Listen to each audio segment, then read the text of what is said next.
Assalamualaikum warahmatullahi wabarakatuh. Baiklah, kami dari Waalaikumsalam warahmatullahi kelompok wabarakatuh. 7 akan mempresentasikan hasil diskusi kelompok kami, yaitu tentang kinetika kimia lanjutan, yaitu energi aktivasi, pengaruh suhu, serta katalis dan katalisis. Materi yang pertama akan saya bacakan, yaitu energi aktivasi dan pengaruh suhu terhadap laju reaksi. Telah umum diketahui bahwa kenaikan suhu mempercepat reaksi, sebaliknya penurunan suhu memperlambat reaksi.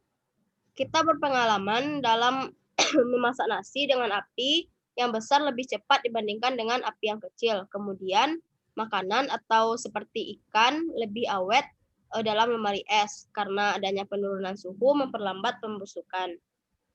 Ditinjau dari hukum laju reaksi, misalnya A tambah B tambah C menghasilkan reaksi hasil. Mempunyai rumus yaitu R sama dengan K kali konsentrasi A pangkat M, konsentrasi B pangkat N, dan konsentrasi C pangkat O.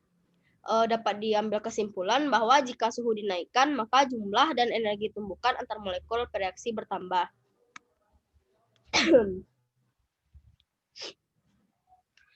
Perubahan suhu mempengaruhi nilai K, yaitu karena nilainya tergantung pada suhu dan jenis reaksi. Syarat-syarat terjadinya reaksi di samping termodinamika, yaitu delta G kecil sama dengan 0, reaksi dapat berlangsung bila terjadi tumbukan langsung antar molekul bereaksi. Tumbukan itu harus memenuhi dua syarat, yaitu posisinya efektif dan energinya mencukupi. Syarat yang pertama yaitu tumbukan yang efektif. Molekul bereaksi dalam wadah selalu bergerak ke segala arah dan kemungkinan besar bertumbukan satu sama lainnya, baik dengan molekul yang sama maupun berbeda. Tumbukan itu dapat memutuskan ikatan dalam molekul bereaksi dan kemudian membentuk ikatan baru yang menghasilkan molekul hasil reaksi. Contohnya molekul AA dan BB berikut ini. A2 dan B2 menghasilkan AB ditambah AB. Tumbukan yang efektif adalah merupakan keadaan molekul sedemikian rupa sehingga antara A dan B saling bertabrakan. Sedangkan tumbukan tidak efektif jika yang bertabrakan adalah atom-atom yang sama, yaitu A dengan A. Tumbukan juga tidak efektif bila antar molekul AA hanya bersenggolan antara dua atom yang lainnya. Tumbukan yang tidak efektif mirip dengan dua mobil yang hanya bersenggolan sedikit sehingga tidak mengalami kerusakan. Atau seseorang yang kena tembak ujung kupingnya sehingga tidak sampai mati. Tetapi jika kena kepalanya dan mati termasuk itu tumbukan yang efektif.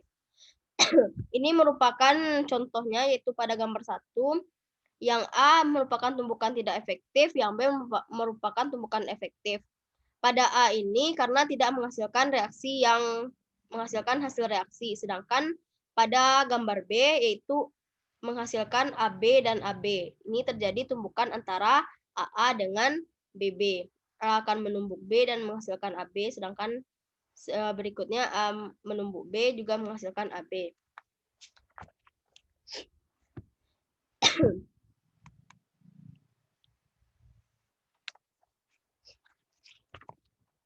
Yang selanjutnya yaitu syarat terjadinya suatu reaksi, yaitu energi tumbukan yang cukup.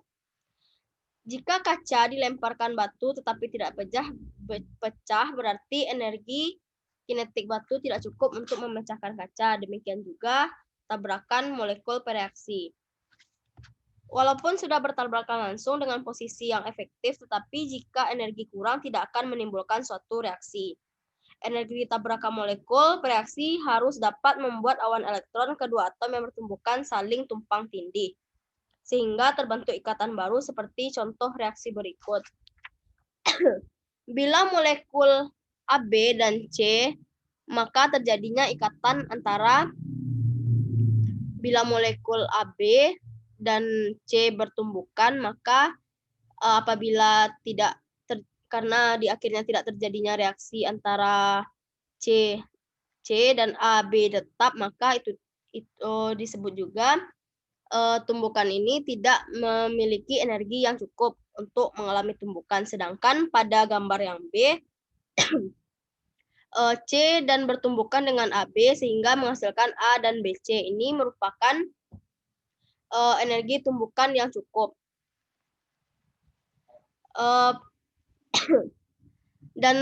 Dan ini merupakan hasil reaksi dari tumbukan energi yang cukup tersebut, yaitu menghasilkan reaksi yang baru.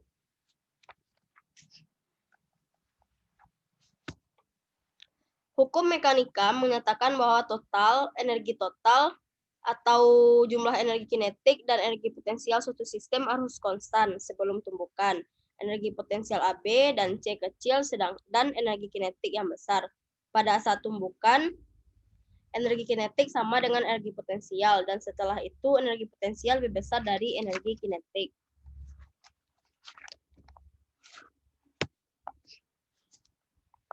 Pada saat terbentuknya ikatan baru antara molekul B dan C, masih terdapat ikatan lama, yaitu atom A dan B. Berarti pada saat itu B mempunyai dua ikatan, yaitu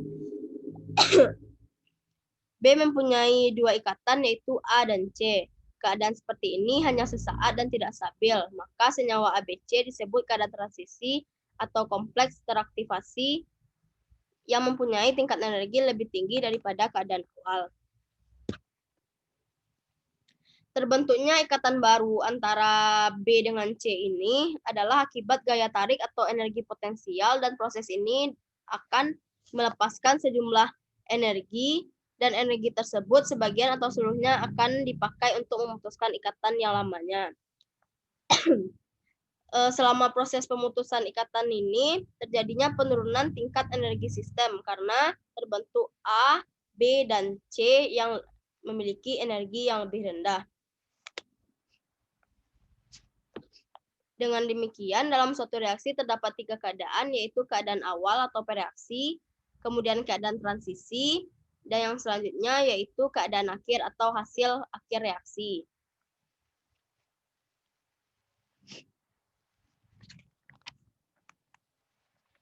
Yang selanjutnya yaitu dalam keadaan transisi selalu lebih tinggi daripada keadaan yang lainnya, tapi keadaan awal dapat lebih tinggi atau lebih rendah daripada keadaan akhir. Bila keadaan awal lebih tinggi, maka reaksi menghasilkan kalor atau reaksi eksotermik. Dan sebaliknya, jika yang sebaliknya yaitu reaksi endotermik. Yang selanjutnya kita masuk yaitu energi aktivasi. Energi aktivasi ini adalah energi yang diperlukan untuk membentuk kompleks teraktivasi. Besarnya energi aktivasi ini bergantung pada jenis reaksinya. Energi aktivasi atau disebut juga dengan EA, yaitu contohnya pada gambar ini terdapat A, B, dan C. Ini merupakan gambar A merupakan keadaan reaksi eksotermik dan gambar B merupakan keadaan reaksi dalam endotermik. Demikianlah hasil penyampaian dari saya. Saya kembalikan yang rekan saya selanjutnya yaitu kepada Izzy. Kepada Izzy dipersilahkan.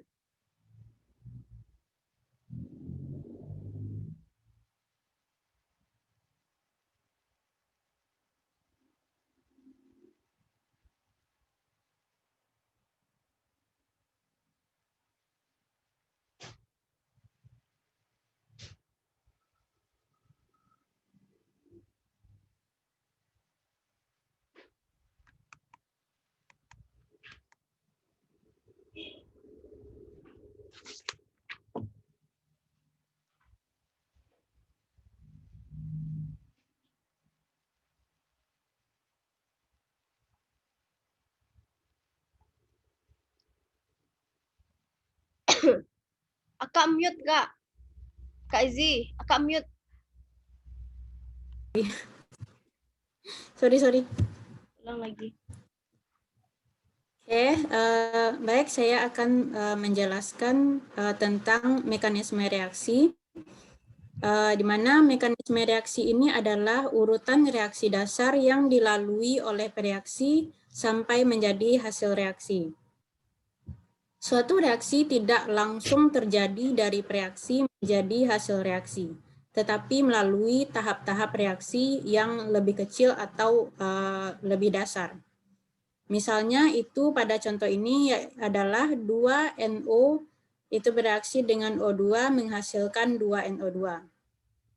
Berdasarkan hasil percobaan, dapat terdeteksi kehadiran N2O2 selama berjalannya reaksi. Jadi, para peneliti menganggap ada 2 tahapan reaksi pada reaksi ini, yaitu yang pertama adalah 2NO bereaksi membentuk N2O2, dan selanjutnya N2O2 akan bereaksi dengan O2 membentuk 2NO2. Pada tahap 1, 2 molekul NO itu bertumbukan membentuk 1 molekul N2O2. Peristiwa ini kemudian diikuti dengan N2O2 dan O2 menghasilkan 2 molekul NO2. N2O2 di sini disebut dengan zat antara, karena zat ini muncul dalam mekanisme reaksi, tetapi tidak ada dalam persamaan secara keseluruhan. Oke, lanjut. Reaksi itu ada 2 jenis, yaitu yang pertama ada reaksi unimolekular yang merupakan tahap reaksi yang hanya melibatkan 1 molekul saja.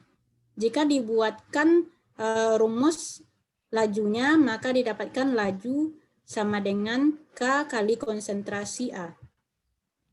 Untuk yang bimolekular, itu adalah tahap reaksi yang melibatkan 2 molekul. Misalnya di sini A dan B membentuk produk, akan menghasilkan rumus laju reaksi sama dengan K kali konsentrasi A kali konsentrasi B. Begitu pula dengan bimolekular sejenis, misalnya di sini A ditambah A menghasilkan produk, atau A2A menghasilkan produk, kemudian dapat dibuatkan rumus lajunya yaitu K yaitu sama dengan K dikali konsentrasi A dikuadratkan. Berdasarkan contoh-contoh ini, dapat kita ambil kesimpulan bahwa orde reaksi ini yang 2 itu sama dengan koefisien yang dimiliki oleh molekul A. Namun pada kenyataannya berdasarkan hasil dari penelitian itu berbeda. Selanjutnya, hasil penelitian itu mempelajari mekanisme reaksi melalui yang pertama adalah pengumpulan data, atau di sini mengukur reaksi laju. Selanjutnya, langkah kedua yaitu dengan merumuskan hukum laju. Dengan cara menuliskan hukum lajunya. Dan yang terakhir itu menyarankan atau mengajukan mekanisme reaksi yang masuk akal dengan reaksi yang dilakukan pada tahap-tahapan reaksi. Next, tahapan-tahapan ini harus memenuhi 2 syarat. Sebelumnya,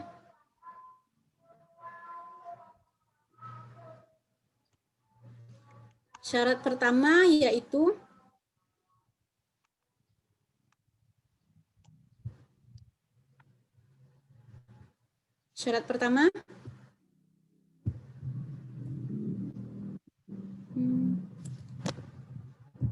yang 8. Syarat pertama yaitu jumlah tahapan-tahapan harus memberikan persamaan yang setara pada keseluruhan reaksi.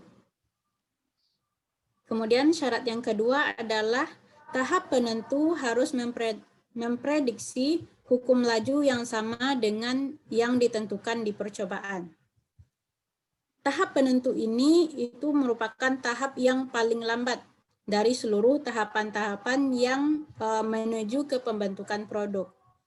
Tahap penentuan ini dapat dianalogikan dengan kemacetan di jalan, di mana laju mobil yang bergerak paling lambat itu adalah laju reaksi dari keseluruhan mobil yang mengalami kemacetan tersebut. Next. Berikut adalah salah satu contoh berdasarkan hasil penelitian. Pada reaksi pertama, 2H2O2 itu pada reaksi keseluruhan 2H2O2 menghasilkan 2H2O dan O2. Namun pada laju hasil penelitian, lajunya adalah K dikali konsentrasi H2O2 dikali konsentrasi imin. Dapat kita lihat di sini, orde reaksi dari H2O2 itu adalah 1, padahal koefisiennya adalah 2. Itu yang pertama. Yang kedua adalah di sini terdapat konsentrasi imin. Padahal dalam reaksi keseluruhan, imin tidak ada. Oke, menurut penelitian berdasarkan di laboratorium, mekanisme reaksi itu ada dalam 2 tahap. Di mana yang pertama, H2O2 akan bereaksi dengan imin, membentuk H2O dan I-O-. Kemudian selanjutnya molekul yang kedua dari H2O2 akan bereaksi dengan ion I-O- menghasilkan H2O tambah O2 dan ion I-. Baik, pada tahapan ini kita menggunakan tahap 1. Karena tahap 1 inilah yang merupakan tahap penentu yang lajunya lambat. Sehingga kita dapatkan lajunya sama dengan K kali konsentrasi H2O2 kali konsentrasi I-. Kita lihat di sini, ada I-O- pada tahap 1 dan kembali digunakan pada tahap 2. Maka I-O- itu bertindak sebagai zat antara. Sedangkan di sini ada I-. I- pada tahap awal dan pada tahap akhir itu sama. Tidak ada perubahan pada I-. Untuk zat I- ini dinamakan dengan katalis yang akan kita bahas selanjutnya. Next. Katalis adalah zat yang dapat meningkatkan laju reaksi kimia tanpa ikut terpakai. Katalis ini dapat bereaksi membentuk zat antara, tetapi akan diperoleh kembali dalam tahap reaksi berikutnya.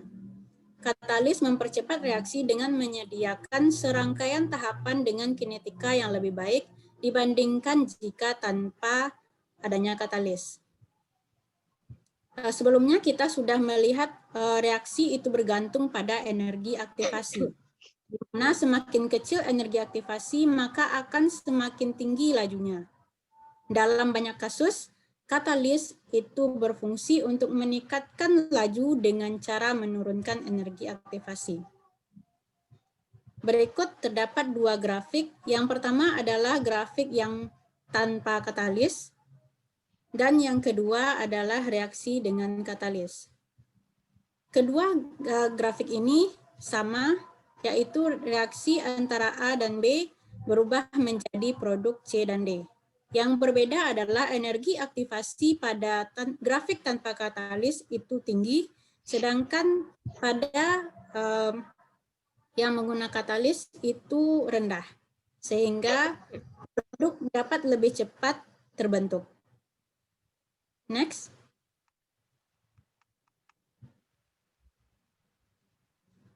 Oke. Sifat katalis itu dapat dijelaskan melalui beberapa sifat, yaitu yang pertama, katalis tidak bereaksi secara permanen karena terbukti tidak mengalami perubahan kimia di reaksi terakhir. Yang kedua adalah jumlah katalis yang diperlukan dalam reaksi sangat sedikit. Contohnya pada pembentukan H2O dan O2 di H2O2 tadi, jika dalam 10 liter H2O2, kita hanya membutuhkan sekitar 1 gram PT sebagai katalisnya. Yang ketiga, katalis tidak mempengaruhi hasil akhir reaksi. Ini sejalan dengan sifat yang pertama. Yang keempat, katalis tidak memulai suatu reaksi, tapi hanya mempengaruhi lajunya.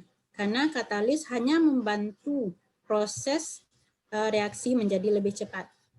Kemudian, katalis bekerja efektif pada suhu optimum. Ini dimaksudkan bahwa suhu di bawah atau di atas suhu optimumnya akan menyebabkan kinerja dari katalis berkurang. Selanjutnya, suatu katalis hanya mempengaruhi laju reaksi secara spesifik. Next. Keaktifan katalis dapat diperbesar oleh zat lain yang disebut promotor. Suatu katalis jika ditambahkan dengan suatu zat yang menjadi promotornya akan lebih meningkatkan kinerja dari katalis tersebut.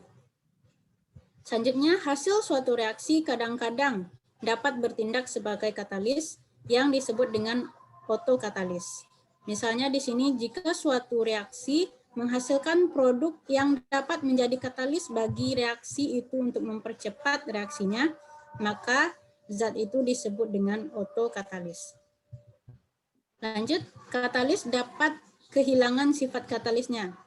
Misalnya pada reaksi H2O2 tadi membentuk H2O dan O2, itu jika ditambahkan H2S ke dalam reaksi maka akan menyebabkan kehilangan sifat katalis dari katalis yang digunakan pada saat reaksi itu. Kemudian katalis dapat memperlambat reaksi yang disebut dengan inhibitor. Ada beberapa katalis yang dapat malah memperlambat reaksi. Ya, selanjutnya, katalis untuk reaksi senyawa organik dalam organisme disebut dengan enzim. Next. Jenis katalis itu ada 3 macam. Yang pertama adalah katalis heterogen, merupakan katalis yang mempunyai fasa yang tidak sama dengan reaktannya. Biasanya katalis ini berupa padatan dan reaktannya berwujud gas atau cairan. Misalnya, next. Pada reaksi 2N2O menjadi 2N2 tambah O2 itu membutuhkan katalis baku yang sifatnya padatan. Kemudian contoh lain 2SO2 tambah dengan O2 menghasilkan 2SO3 menggunakan PT sebagai katalisnya yang berwujud padat pula. Selanjutnya katalis homogen. Katalis homogen merupakan reaktan dan katalis yang bersifat sama atau yang berfasa sama. Biasanya sama-sama berwujud gas atau sama-sama berwujud cair. Di sini sebagai contoh adalah 2CO akan membentuk 2CO2 dengan ditambahkannya O2.